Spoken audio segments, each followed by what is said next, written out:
Hello friend, मैं सोनी आज लेके आई हूँ एक अच्छा दामाद कैसे बने। तो दामाद और बेटी का रिश्ता, जो कोई भी रिश्ता हो, तो दोनों लोगों का परफेक्ट होना बहुत ज़्यादा ज़रूरी है। अगर दोनों लोग परफेक्ट हैं तभी रिश्ता अच्छे से चलता है, अगर नहीं है तो फिर रिश्ता अच्छे से नहीं चल पाएगा। एक लोगों के चलाने से रिश्ता नहीं चल सकता ना, तो इसीलिए दोनों का परफेक्ट होना, समझदार होना बहुत ज़्यादा ज़रूरी है। तो आइए आज मैं कुछ टिप्स बताती हूँ कि एक अच्छा दामाद कैसे बने। टिप्स नंबर 1, हमें बेटा बनना है। जैसे हम अपने सास ससुर के दामाद ना बने, हमें बेटा बन के रहना है, उनके सामने आना है। तो हमें वो दामादों वाली फीलिंग उनके सामने नहीं दिखानी है कि हाँ हम दामाद हैं तो हमारी सेवा की जाए, हम बैठे रहेंगे, हम उठेंगे नहीं। इस तरह से हम बहुत सी रौब दिखाएंगे उन्हें, तो ऐसा बिल्कुल भी नहीं करना है। अगर आपको अच्छा दामाद बनना है तो आपको उनकी रिस्पेक्ट करनी है, और आपको ज़्यादा जैसे आप अपने मम्मी पापा की रिस्पेक्ट करती हैं, उनकी इज्जत करते हैं, उनकी केयर करते हैं, उसी तरह से आप अपने सास ससुर की रिस्पेक्ट करें, इज्जत करें, केयर करें, तो आप अच्छे दामाद बन सकते हैं। अगला पॉइंट ये है कि आपको ये करना है कि आप उनकी बेटी को बहुत प्यार दें और केयर करें, जिससे भी आप अच्छे दामाद बनेंगी। अगर आप उनकी बेटी को बहुत प्यार देंगे और उसकी केयर करेंगी तो वो जब घर आएगी तो आपकी तारीफ करेगी, तो आपको जो आपके सास ससुर होंगे उन्हें बहुत अच्छा लगेगा। तो इससे आपको वो बहुत ज़्यादा प्यार करेंगे और इज्जत करेंगे, तो वो समझेंगे कि हाँ मेरा दामाद बहुत अच्छा है, इस तरह से उन्हें लगेगा। अगला पॉइंट ये है कि आपको ये करना है कि अपने माता पिता और सास ससुर को एक समझना है कि जैसे आपके माता पिता हैं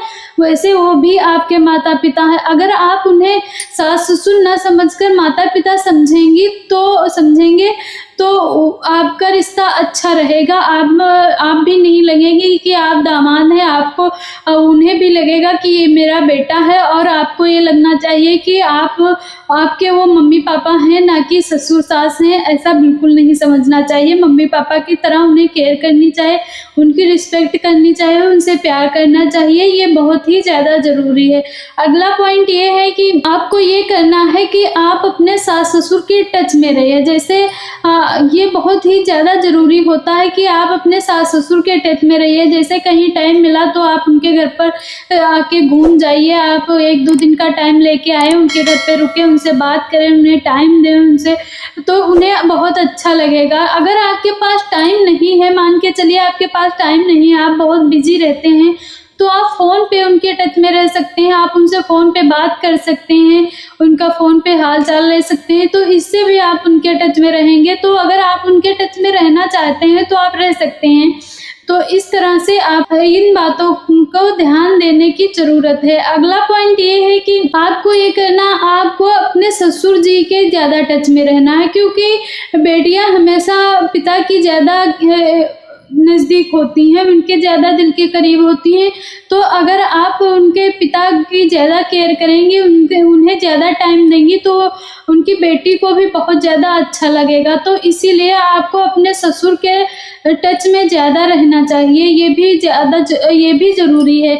अगला पॉइंट ये है कि जैसे आपके सास ससुर की तरफ कोई फंक्शन है या गेट टुगेदर है, तो आपको उसमें शामिल होना चाहिए, जाना चाहिए। इससे ये होता है कि आपको जो रिश्तेदार हैं, जैसे कोई आप ऐसे गए तो कोई तो मिलेगा नहीं, आपके ससुराल वाले मिलेंगे। इस तरह अगर आपके यहाँ कोई फंक्शन है ससुराल की तरफ, तो अगर वहाँ आप जाएंगे तो वहाँ सारे रिश्तेदार मिलेंगे, तो आपकी जान पहचान होगी, तो इससे भी अच्छा लगेगा, आपके ससुर सास को भी अच्छा लगेगा और आपकी भी जान पहचान बढ़ेगी, तो इससे और ज़्यादा रिश्ता अच्छा बनेगा। तो अगर आपके ससुराल में फंक्शन है या गेट टुगेदर है तो आपको जाना बहुत ज़्यादा ज़रूरी है।